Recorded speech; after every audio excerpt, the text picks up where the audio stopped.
Girls, welcome back to the drive-thru for a special Speed Notes edition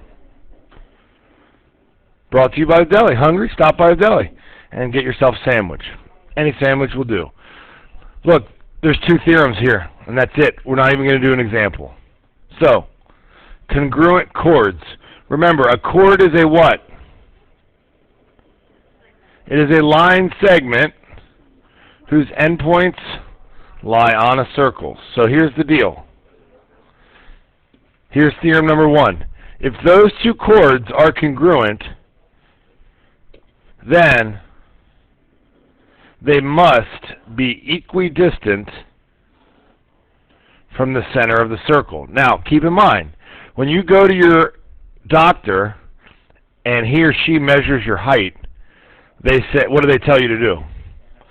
Stand up straight. Well, if your doctor was a dork, he might say, please form a right angle with the ground and your feet, because that's what he's telling you to do.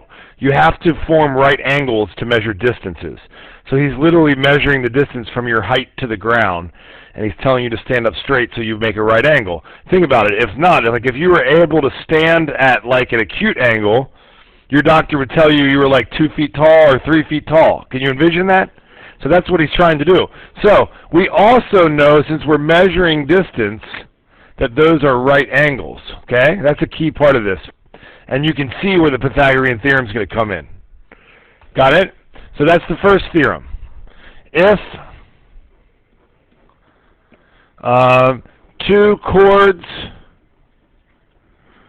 are congruent, then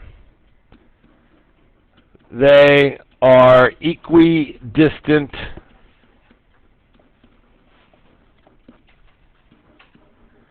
from the center. And then, do you guys have any brain-busting ideas on what the second theorem is?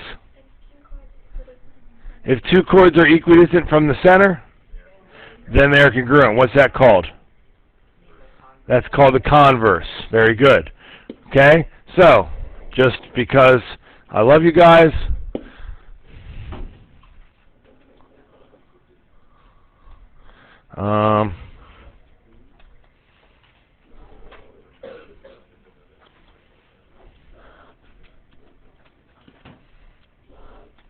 if you've got this kind of scenario where you know that two chords are measured to be equidistant from the center, then you know that these two chords must be congruent. So, if two chords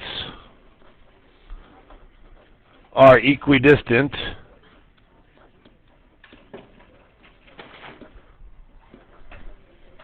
from the center of a circle, then they are congruent. Speed Notes, can I get a boom?